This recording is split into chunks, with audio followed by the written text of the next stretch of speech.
So a very good morning, everyone. So today, this is the 15th new session at Health Jaankari. Health Jaankari is a community-driven platform where we discuss about around health. This is about facilitating discussion around health. Not only this, we try to break out myths and telling about preventive measure, day-to-day common measures so every week we are joined by special doctors. So today joining us is Dr. Swati. We welcome you, ma'am, on this platform. So Dr. Swati is a specialized physiotherapist. She has certified for advanced physiotherapist techniques for non-surgical treatments.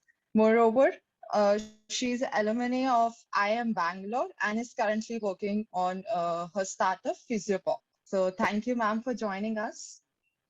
Thank you so much, Disha, and Exim yourself for giving me this opportunity. And I am myself very motivated about raising awareness about physiotherapy in India and abroad as well. Yeah. I feel it is the need of the time. So I'll do my best to answer all the questions that you would have for me. Thank you for this opportunity. Yeah.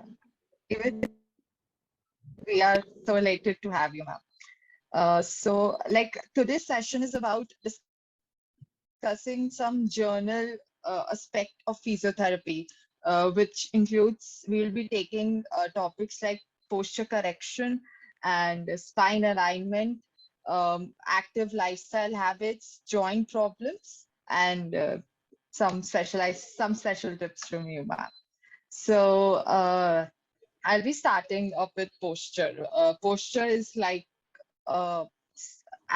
now people are being aware about posture, that we have to maintain a right posture consciously or subconsciously.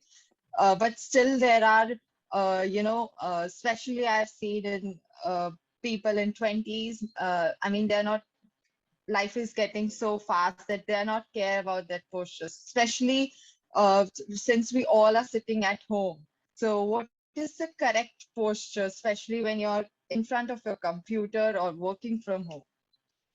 Right. So right now, even especially in the COVID times, everything that we used to probably do in person earlier has switched to like computers, right? We are doing everything online. So I feel it has become even more important now to understand what is a good ergonomic posture for work from home.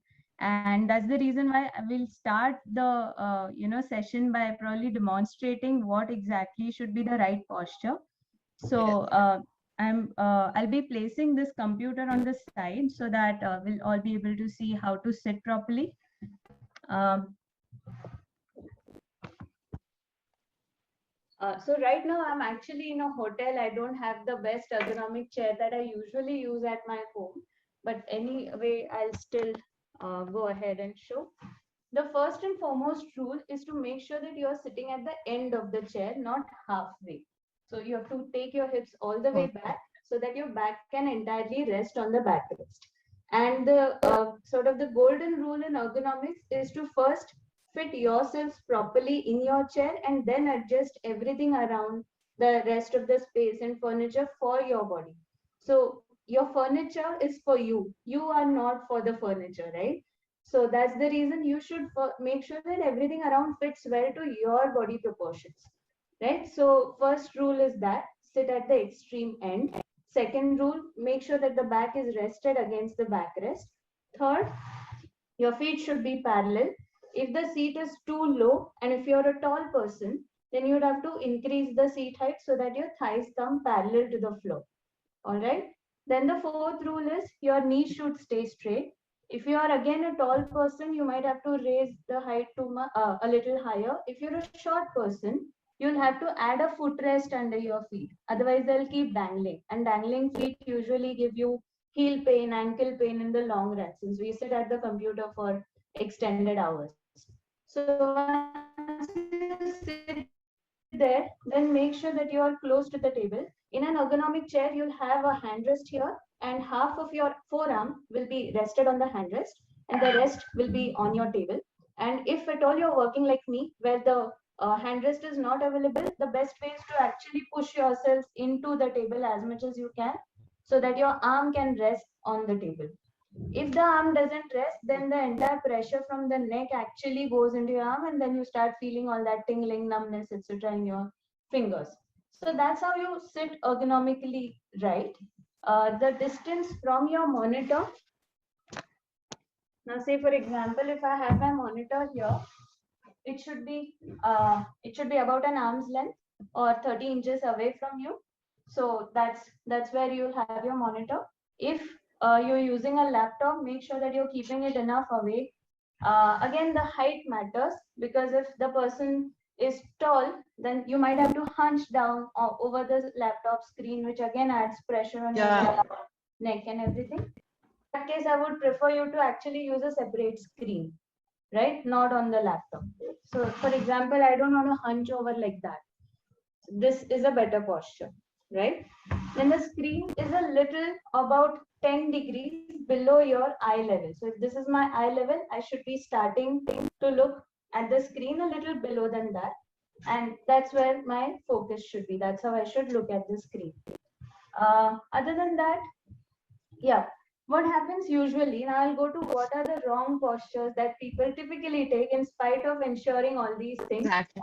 They sit, in the beginning. What happens is after some time, they'll slouch down like this. So when they go halfway away into the seat, that's what happens. And that actually puts a lot of pressure on your low back, because you're literally curving your spine out there, which is actually supposed to stay upright like that.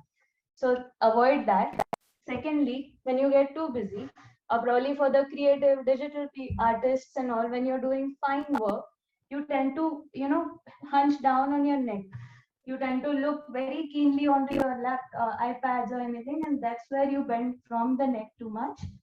That is again to be avoided. Make sure that your screen is at your level. You shouldn't go to the screen's level, right? So those things are to be ensured. And yeah, I mean, those are essentially the basic tips for a good posture from work from home. Okay, so ideally, like next question was is about where should ideally a person sit? I mean, people are tend to have stuff on their beds. Eventually, Yeah. after 1 hour, they still, yeah. So ideally, one should where one should sit, or even if they are having their work from home in their comfortable position, what are the measures one should take? Right. So, understanding the practicalities of a work from home life. Sometimes it happens that our desk is in the living room while we have to attend another meeting in the bedroom. So I understand that such practical difficulties do come. So my advice is to take a breakfast table, Yeah. those small breakfast tables that come. So in case you have to sit in the bed for doing a meeting or your work, then never ever have your laptop Yeah. on your lap. It is sort of it's a bad habit to have a laptop in your lap for various reasons. One is your posture goes wrong. Second is excessive heat is actually wrong for it's not good for your body to absorb all that heat, which the laptop radiates. So again, that breakfast table provides a good height also. You can sit cross-legged or you can stretch your legs further, but keeping your legs further for a long time again doesn't allow you to sit upright, and it actually again hampers the back position. So if at all, I can actually show that as well. Is my bed visible? Yeah. Yeah. So if I'm sitting here, I would have a breakfast table here, and my back should be completely rested against the backrest. A pillow, either horizontal or even better, vertical, would actually help me support my entire back and neck. And then, or you can even use a rest like this if your bed has one. And that's again, your back posture should stay right. Use a breakfast table. You can sit cross-legged. Cross-legged sitting is not at all a wrong position.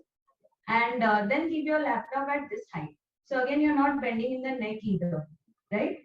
So that's the right posture to sit in the bed. If you sit with your legs long, then ultimately you're going to hunch down again. That hampers the back in the long run.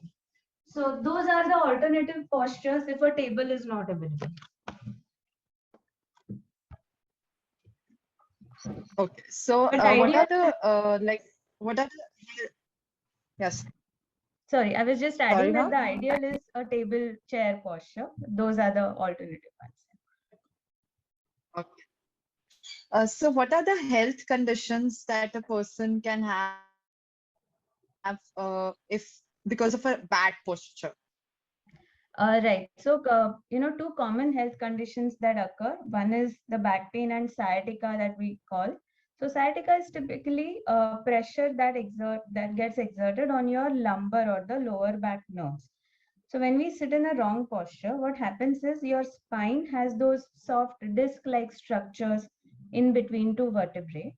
Those are soft, like cushions. So if you exert too much pressure on a cushion for a longer time, it's going to bulge out. That's what happens in our back also, and Okay. that exerts pressure onto the nerves. Now when the nerves get pressed, it gives a leg pain, or if it increases, it can even go to tingling or numbness, continuous pain, walking difficulties, and all those problems. So that's sort of the entire gamut of sciatica related problems that can happen due to wrong postures. The second problem that typically happens is called cervical radiculopathy, which is again a similar pattern emerging at your neck nerves or neck spine. So again, when you're hunching over the table a lot, or when you're not keeping the right neck posture, your nerves over here in the exact same way that happened in the lower back get pressed, and that leads to like a radiculopathy or radiating pain along your arm. That can even reduce your arm strength if it go or grip strength if it goes on for a long time. So that is sort of the cascade of problems that can happen, due to wrong working postures. Another problem that I've typically noticed, in fact, in the lockdown, is vertigo or dizziness. So that happens at your upper cervical or the top two, vertebrae in your cervical spine. So there is a nerve which is actually related to your balance function, and if that nerve gets pressed, you can have problems related to dizziness. So when you're sort of from sitting, you're lying down, or from lying, you're sitting up, you can experience certain dizziness related symptoms. Or when you're looking up or looking down, you can experience dizziness. So dizziness is also one of the problems that can happen due to prolonged wrong postures. I think the key word here is prolonged. Nothing will happen if we are maintaining these postures for a short time or day or two. We typically end up doing it not just for months but years. So that's where it becomes a concern. So, are there some techniques or are there some exercises so that one can consciously maintain a right posture? Like it just becomes part and parcel of your life or routine. Right. So one rule of thumb is to actually get up from your chair after every hour. And we say in 1 hour, you should Okay. be off the chair for at least 5 minutes. Take a walk, or if you have a phone call, try to pace up and down and, then take the call. Use those opportunities to actually be off the chair. So that's one. The second, method or remedy to get rid of any pains that might develop, or even to develop a habit of better postures, is something that I was also going to cover a little later, which is, this is a key to actually relieve pain. It's like a first aid to relieve pain. So the idea is, if you are into a sustained kind of bent posture, then the way to relieve it is to exactly do the opposite movement. Say, for example, you are used to writing a lot, you're bending down, or for dentists, for example, or any surgeon, for example, they are into a lot of bent postures, or artists again. Then the best way to actually is to actually look up, extend your neck completely. Sorry. And yeah, repeat that movement for about 5 to 6 times. So the way to do it is sort of tuck your chin a little, look up all the way, and then come back and repeat it about 5 to 6 times. That will help to reverse those stresses that you might have added in the past hour. So those are good desk exercises to practice. Even when you're using your hands on the keys, make sure that you're stretching your hands in the opposite direction. So typically while typing, our hand stays in this direction, right? So it's best to actually push it in the opposite direction, stretch your fingers also. When you're typing, your fingers are bent, so you need to stretch them out. The wrist, again in the opposite direction. Elbow, your elbows are bent, opposite direction, stretch them out. So that's sort of a golden rule which is applicable to all your joints, and you can reverse any postural issues that you might have developed. So, like you mentioned about joint, we'll be taking the next joint management. So, what are the different causes of joint pain? Right. So, well, if you actually Google this, the causes of joint pain, you'll find answers like arthritis and spondylitis and a host of other diseases. Yeah, Well, I yeah. would call these as the pathophysiology, or what is exactly happening in the joint. Why is it happening is something that I guess we all are interested in. So the number one cause of joint pain is actually poor physical fitness. I'll explain you why. This might be a little new. So let me explain that Yeah. cascade. Yeah. So see, what happens is, our joint is typically your bones in the center, okay, and it is surrounded by a whole lot of structures like your muscles, your tendons, ligaments, and all of that. So that entire structure, that entire envelope around it is actually the support system for your central bones, right? Now imagine if all those muscles and tendons and everything are super weak. They're not going to support your joint well, and that will lead to excessive forces on the joint, right? Now, when that happens, the cartilage or the covering, which is protecting that joint, actually starts to wear off due to repeated wear and tear. And wearing off the cartilage is the definition of arthritis, right? So, this is the cascade. Your muscles and joints are weak, they are not able to support the bones properly. Your bones become excessively worn and torn, and that leads to arthritis. So, to actually reverse and address the root cause of joint pain, we actually need to go and make sure that your muscles, tendons are strong and flexible, and we are avoiding these excessive forces on the joints in the first place, so that we are able to prevent all those arthritis related symptoms that can occur in the long run. So those are the main causes. But what happens, other, what happens usually if this doesn't get maintained, then you have those arthritis and its various types. There are some, osteoarthritis, for example, is the most common type of arthritis, wherein your knee mostly and the hip and sometimes shoulder can also get affected. So those are sort of the main diseases or disorders that happen in joint pain, or that lead to joint pain. So, like, if we talk about some lifestyle changes we can make. So, I think first will be the physical education. Any other changes that one should make in their lifestyle to avoid such problems? Right. So, see, first and foremost, we need to make sure we understand at what level of physical activity we are. Right. If it differs from person to person. Some might be completely sedentary. Some might be 10% 10% active, 90% sedentary. And I'm sure many of us have actually come across those questionnaires that try to understand how sedentary we are or how physically active we are. Right. So, Yeah. we need to first understand that, and secondly, when we are sort of intervening there, when we are trying to incorporate some habits to improve on that, exercise typically will be enough if we are doing it, say, for 30 to 30 minutes to an hour at the max. For general people like us, for athletes it will be completely different. They'll work out for 5 to 6 hours a day. Also, their goals are different, our goals are different. So at least 30 to 45 minutes or up to an hour of exercise.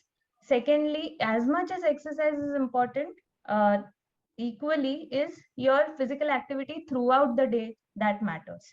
For example, as I mentioned, talking on the phone, pacing up and down while you're on the phone. Avoid using elevator completely.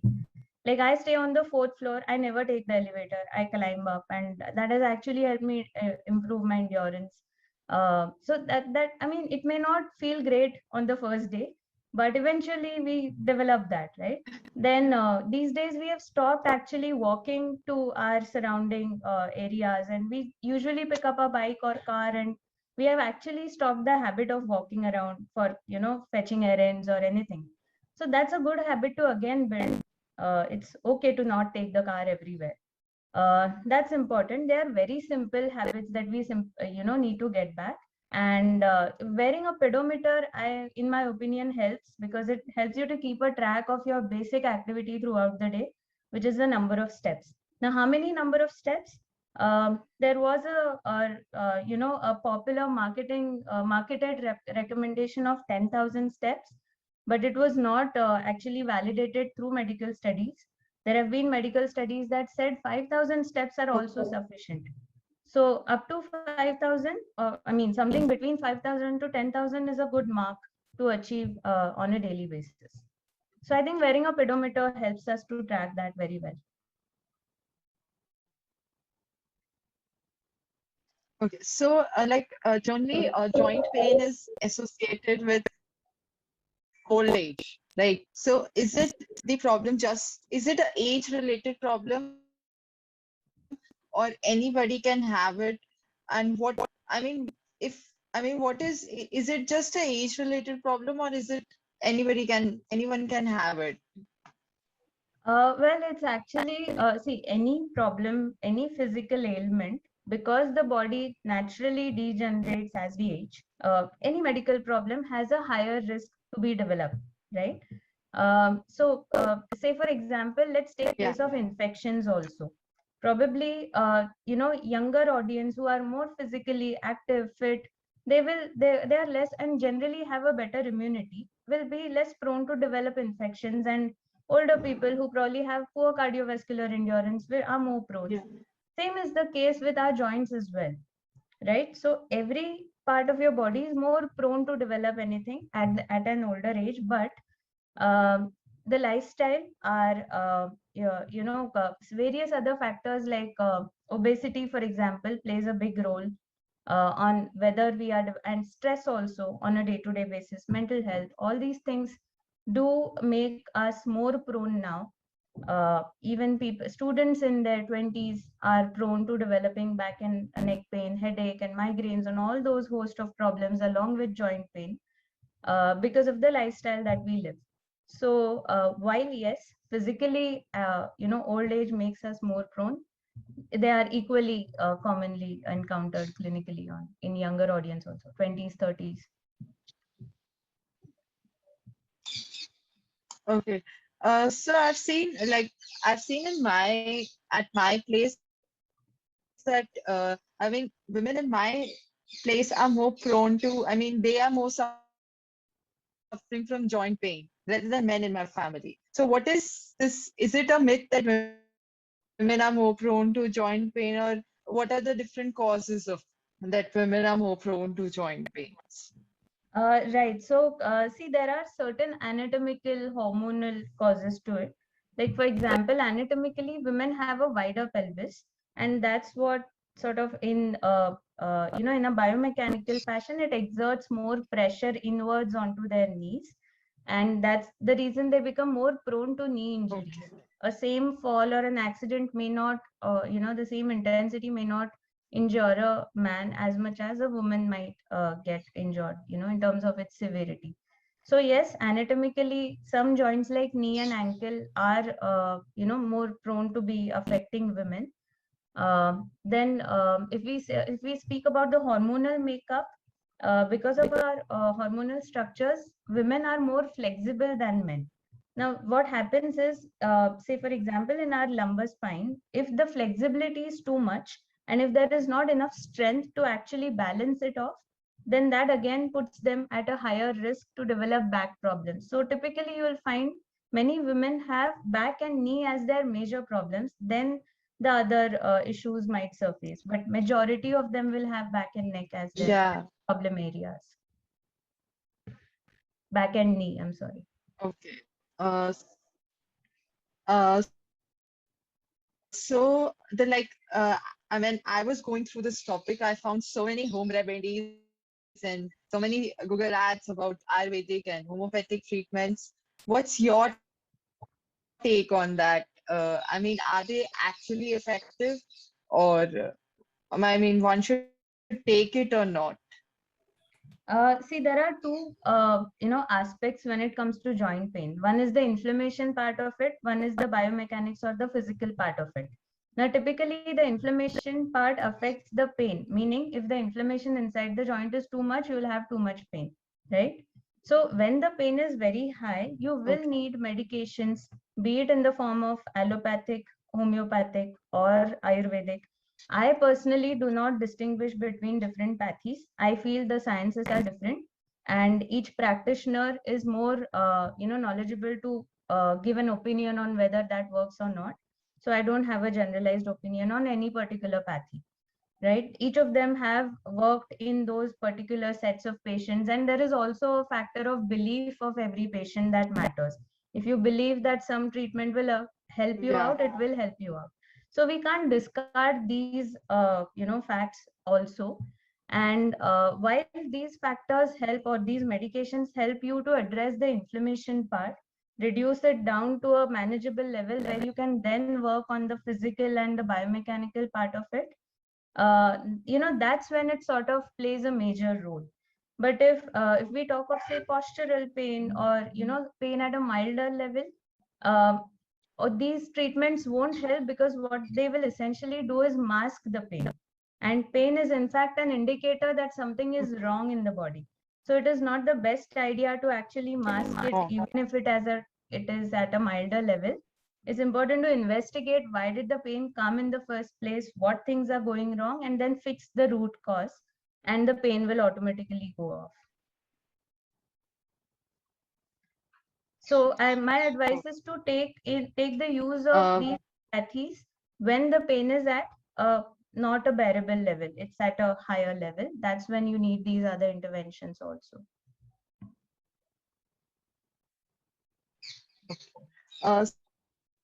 so like, is pain a generic problem? Like, if people in my family have it, is it necessary that I'll have it at a certain age or certain phase of my life?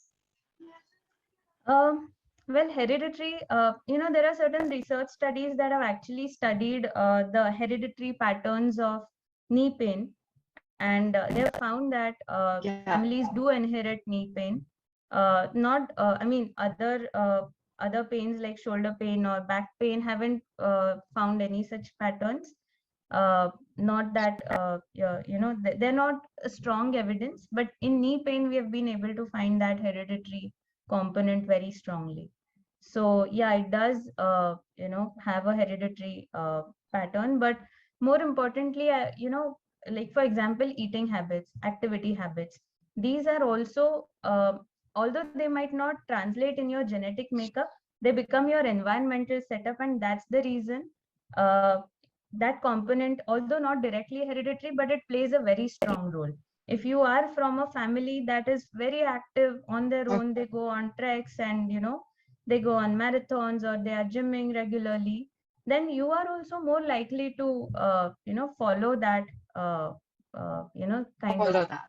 Yeah, that's what happens. So that's a component we can't ignore. So when it comes to joint pain and knee pain problems, we always want people to understand that there are modifiable and non-modifiable risk factors. Now when it comes to genetics, when it comes to hereditary, when it comes to gender, these are non-modifiable risk factors. We can't really go back and change that. But when it comes to, say, environment, activity habits, food habits, all these are modifiable risk factors. So rather than focusing on what cannot be changed, it's there are so many things that are in our hand to change, and that's what we should focus at, the modifiable risk factors of joint pain. Okay, that was very, very amazing, very nice. So like, can joint pain be a symbol of some underlying disease, some swear disorders? Like, can it be an indication of that? Yeah, so when we also do assessment in even in physiotherapy practice, when we do our assessments, we have certain questions and certain signs and symptoms to observe if this joint pain is of a physical nature or is it a translation of some underlying disease. To quote some examples, upper back pain can typically happen in a tuberculosis of spine or Cox spine as it is called medically. I mean, upper back pain can mimic that. Now, you need medications for treating tuberculosis of spine. So the earlier it is identified, the right treatment can go ahead with. And then another example is say kidney stone.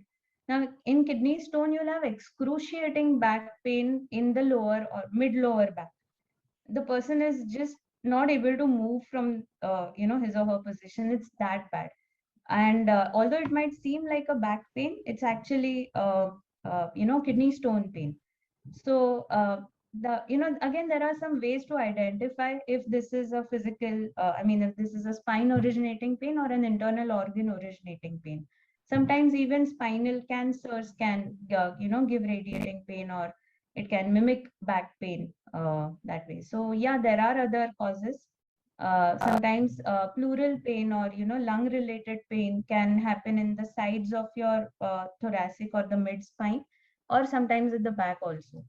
And in cardiac pains can typically radiate to the left shoulder, heart related pains, a left shoulder and jaw. So yes, some organ related pains do radiate in these joints as well. Okay. So like, what are the available treatments with the sciences have been evolved? What are the available treatments for joint pain? Right. So when we talk of treatments, it's very important to understand, as we discussed earlier, what is the intensity of pain and what is the intensity of problem that we are dealing with. When the intensity is very light, we prefer something which is called pain relieving exercises. Now, many people are actually unaware about the fact that there are some exercises which can instantly reduce your pain as well. Like how we discussed earlier, if a certain Yeah. bent neck posture is going to increase the pain, the moment you reverse that posture and sort of relieve that stress, it is going to relieve the pain as well. So when the pain is light, go for pain relieving exercises as a thumb rule. But if the pain is at a moderate level or at an intense level, then we make use of other treatments, like we use microcurrents or other forms of currents, or there are other kinds of heat modalities also that basically bring the pain to a manageable level where the person is much more in a position to move around, move and do some light movements exercises. So yeah, those are the options: pain relieving exercises, heat modalities. At times, we prescribe rest also. Now, when it comes to rest as a pain relieving method, it should not exceed more than 3 days, because that's all your body is going to take to relieve that extreme inflammation, which might be causing unbearable pain. If somebody has been prescribed say rest for 7 days or 10 days or more than that, it can either happen in extreme cases, uh, or it is not probably the best way to address pain. After 3 days, typically the person should move and should get a second assessment, a second visit to the doctor, and there should be some progress after that. So like when person is suffering from joint pain, what are the things that one should avoid, especially when lifestyle is concerned, your eating habits are concerned? Like, I have listened so many things that during joint pain or during that you should avoid eating soft food or something like that. So can you break out these myths and tell us about lifestyle changes that one should do? Right. So, let us focus one by one what lifestyle changes and probably then what food Yeah. habits we need to look at. One thing is definitely avoid or reduce the quantity of an activity which led to pain. Okay, say for example, if someone has injured their ankle, okay, obviously you can't go back and play on the playground the next day. You have to give it rest, give it some stabilization, and make sure that prevention and Right. so that becomes the most important thing. Um, Secondly, make sure that you're doing you're doing probably the right things. Avoid doing the wrong things. That's one. When it comes to food, yes, sour food does increase joint pain in some cases. The evidence is more, you'll find more evidence in the Ayurvedic science to support this. But in general, we will, like it's been observed that patients do get triggered when they do have a lot of sour food. Then sometimes weather changes also, affect. Like for example, rainy weather and cold weather typically increase joint pains. So if that is happening, it's best to actually wear some kneecap. Kneecap offers two things. It supports your joint also, and it protects from too much cold exposure to the joint also. Then we advise people to wear them even, take a blanket or something while they're sleeping, not have the AC vents directly directed at their knees. So these, small changes in our day-to-day, activities actually help to reduce that impact. Okay.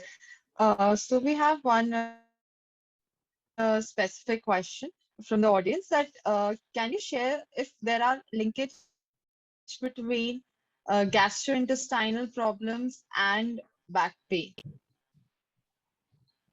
Very few that I have come across. Typically, typically when it comes to gastrointestinal problems, like flatulence, for example, sometimes can radiate to the back as well. In fact, people have back problems and a bowel disease hand in hand, but that is not purely from a physical perspective. That's as a, translation of a gastric disease than a spine originated disease. So, as I mentioned earlier, there are some other causes of back pain or joint pain as well. Not always will it Yeah. come from a joint or a spinal origin. So, understanding the origin, I feel, is the key to being able to address it well.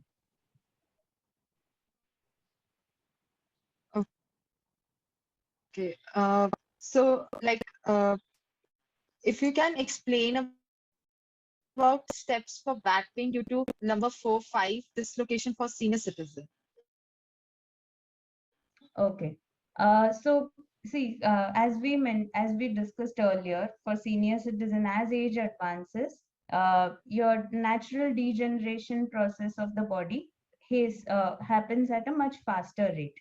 Now, typically, why number 4, 5, 3, 4, 5, and 4, 5 typically, or there is another vertebra called S1.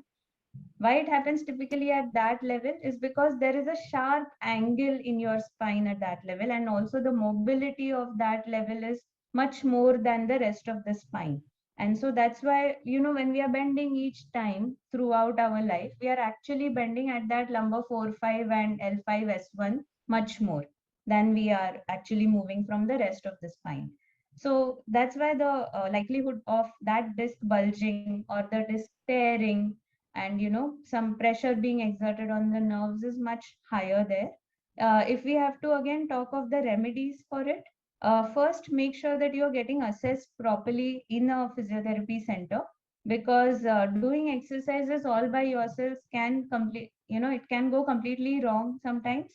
It can lead to more pain, and further damage sometimes can be irreversible also. For example, if the bulge is at a lighter level, it is fine, it is reversible. Sometimes, if it completely bulges out, then you have no other option than to actually operate and take that part of tissue out of your body. So, prevent yourselves from sliding into that kind of a situation. Get assessed, start with exercises. Now, there is something called kinesiophobia, interesting term. what happens is when we are in pain, we are completely scared of moving, or and if someone suggests exercises, we are not in a position, or we are least interested to do that, because we naturally assume that it will increase the pain, right? It's not so. A good physiotherapist will actually take your pain as a guide, and it will not, he or she will not let the pain increase while actually helping you to move. Now we need to understand what is our aim. Should we be bedridden and be completely off pain? Is that what we want? Or do we want to enable ourselves and, start doing our activities again? Uh, be functionally able without pain, of course. So understand that, and make sure that you're not scared of pain. Communicate well with your physio when you are taking your back pain treatment, that this is increasing my pain, this is decreasing my pain, and also communicate about what all activities throughout the day increased your pain or decreased that, so that he or she will be able to help you out as to how to avoid certain things, how to modify certain things. And we have a huge component of home modifications when it comes to physiotherapy treatment. We sometimes even make people take pictures of their desk, their bed, their kitchen platform for women. So all of those matter. Like typically, if a radiating pain in a woman and she's making rotis, and if the platform height is too low for her, then there is no way, how much ever we treat, she won't be able to get rid of that pain. So ergonomics, not just at your desk, but at in the rest of your house, is also equally important. So yeah, I mean, coming back to the L4, L5 problem, make sure that you are gradually beginning to do the exercises that your physio suggests. If the pain is too high, he or she will help you to reduce the pain through modalities, heat, electric currents, all of that. But definitely get back to doing exercises, because that will make you functionally able. You'll be able to walk, move, bend around. Exercises begin at a lighter level. Beginner level exercises are all on bed. So never will a physio actually make you stand and do certain exercises if you're in excruciating pain. Light exercises begin first, then intermediate, then advanced, based on age, your condition, all of that. Everything is customized, so don't worry. Okay. There are a lot of audience questions coming up, in fact. So there is one question that if you can explain about fibromyalgia and how this can be managed on a day-to-day basis. Right. So, in fact, if I have to tell you, the diagnosis of fibromyalgia is not a direct diagnosis, or the first diagnosis that we typically do. Uh, Fibromyalgia, when we rule out all the other possible conditions, that's when usually we diagnose it as fibromyalgia. Now, what happens in fibromyalgia is you tend to have a tendency of developing tight structures, like tight muscles, tendons, which then eventually become painful, and then you have difficulty in moving. Typically affects your neck, shoulder, back, all of those. uh, the first thing is to make sure that you're taking the right medications. Massage actually helps a lot in fibromyalgia. Usually I don't recommend massage for other kinds of joints, other kinds of joint pains, because again the same masking effect comes in. We feel better and then we forget everything about our pain, and then we don't work on getting fitter or exercising better. So I don't usually recommend massage in anything else, but in fibromyalgia that has shown to be working the best. So once like a week or 2 weeks of massage sessions, probably on alternate days, once the patient does that, they are in a better condition to the pain intensity basically reduces, so they are in a better condition to start certain exercises. And as I probably am telling this repeatedly, but I seriously can't stress enough that in every condition, the whole idea of exercise is to enable your own body to be functional again. In fibromyalgia also it's the same. Start with lighter exercises. And typically again, for fibromyalgia, if there is restriction in turning your neck or looking up or looking down, then your exercises will also be restricted. also be range of movement operating in this range. Then you start operating in a further wider range and things like that. So that's the Okay. treatment that we take, the treatment approach that we take for fibromyalgia. Okay. So, like, there is another audience question we have. So, is there any special advice you would suggest for creatic spinal issues and how to deal with it as caregivers? Which spinal issues? I'm sorry, Disha, I missed a few words. Creatic spine, yeah, Can I read the question? yeah. I mean, it's in chat box, or you can. Geriatric spinal issues. Okay. The one by Yeah, Dr. Shweta, right? Yeah. Okay. And how to deal yeah. with it as caregivers. All right. So, see, I mean, I think we discussed about it a little before. Like, geriatric spine is a degenerating spine. Probably some changes have been already made, the joints, the ligaments, the muscles, the discs between, all of them have degenerated to a certain level, and we cannot bring a degenerated spine back to its younger version. That's the truth that we have to accept. Okay. But at any point of time, our muscle is one such organ that can be regrown. Like, you can't probably regrow a degenerated bone, right? That's not it doesn't happen. But a muscle is something that can regrow, and while it may not regrow to its complete optimal capacity, it can definitely regrow to support a little better, to provide a 20-30% support. That will in I mean that even that much of a support is sufficient for the person to actually move better, feel less of pain, get some activities done that were not possible earlier. So in geriatric cases, that helps a lot. And as caregivers, I feel we need to be first aware of what postures and activities become difficult for geriatric patients, and advise them to use, for typically for geriatrics, it's first best to actually start them to use a lumbar belt. And I mean, a lumbar belt that can, support their spine well, the Velcro one that comes. And I mean, some geriatrics actually get used to it. They feel that now that the lumbar belt is there, I don't need to do anything else. That's not again how it works. Your spine will go on degenerating further if you don't put it to use. If you don't load it at least a little bit. So lumbar belt will help them reduce the pain, get them, push them, encourage them to go to a physio, start some bed-based exercises, encourage them that it's not going to be painful, it's not scary.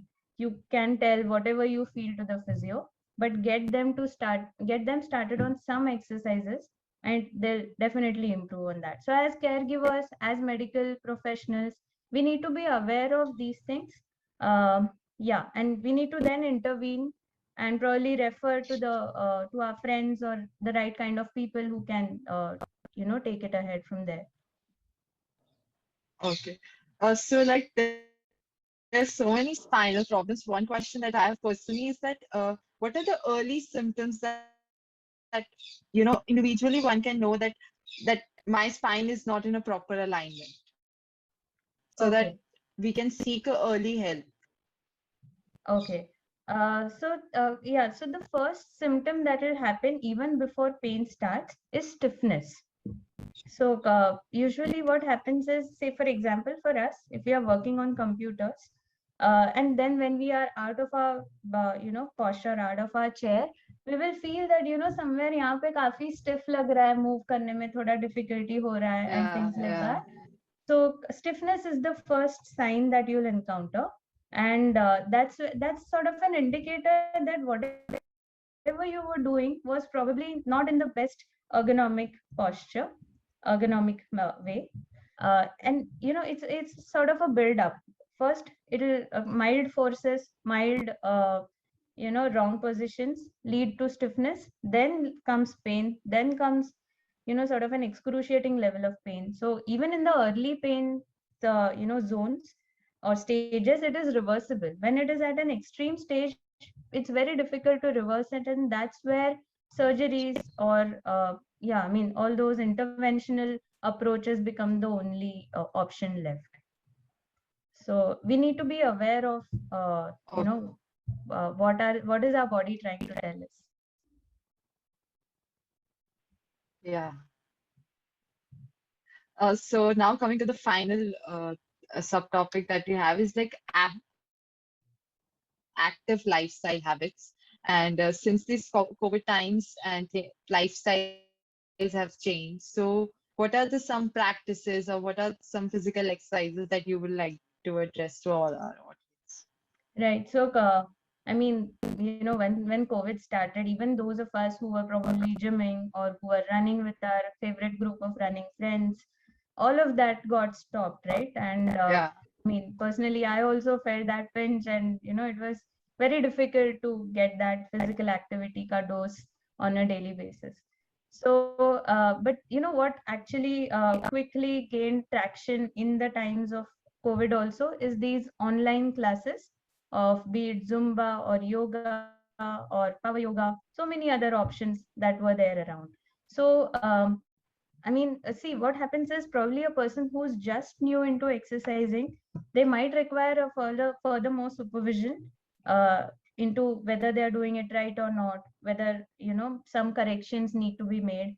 And at times, it is important that your trainer or teacher is actually available in person with you.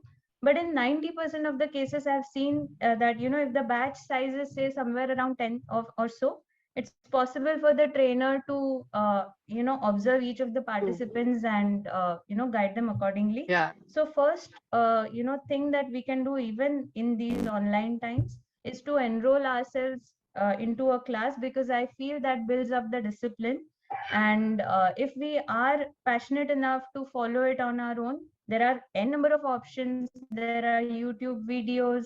There are many people are good researchers of their own also, to build their own exercise routines. But it is must to start your own exercises at home. Yeah. I mean, nobody is stopping us from doing that. So 30 to 45 minutes of home exercise is must. Outdoor walking, cycling are again options where the chances of contracting any infections are less, provided we are wearing masks. Now, running, I won't advise people to wear a mask and run, because you're actually breathing back the carbon dioxide, which is very risky. But if you are on stretches where there are no people crossing you, then definitely there are so many runners that have started running regular routines long back. So that's an equally good option to get back into physical activities. And yeah, we need to find out more and more ways to incorporate movement and physical activity in our day-to-day basis. Sedentary lifestyle is killing us, and as they say, sitting is the new smoking. So we need to actually sort of understand the importance of that. It's a very slow killer. And to quote an example, when we are sitting for a long time, we are bound to gain weight. I think all of us have encountered that over the past 2 years. We are required to put extra efforts Yeah. into getting moving. So, say for example, if someone is, if knee pain. Now, I know I'm diverting from the topic a little, but I thought it's important to share this. That's the reason I'm putting it through for Yeah. Go ahead, ma'am. so, say for example, if someone has developed knee pain, what happens is when knee pain starts, we naturally start to reduce our walking. We avoid stairs. We avoid any activity or simple things that we might feel that it will increase pain, including exercises. We are scared to even do exercise because we feel it will lead to for more knee pain. So then, an additional problem starts of gaining weight, obesity. When obesity starts, you have your cardiac, markers elevated. Your cholesterol level rises. Now that affects your cardiac health also. It affects. I mean, then the next thing to come in is diabetes. Then sugar, all problems related to sugar. Right from your foot health to your eye health. So everything gets affected when diabetes steps in. So, the impact of one little joint pain, which may not be relevant with the rest of the body, is something that we largely ignore, or maybe we don't haven't really noticed that. But keeping ourselves physically healthy will actually, in a huge way, help us to keep all our internal organ systems also healthy. So that's also a huge perspective I feel we should take and start taking small steps towards gaining an active lifestyle habit.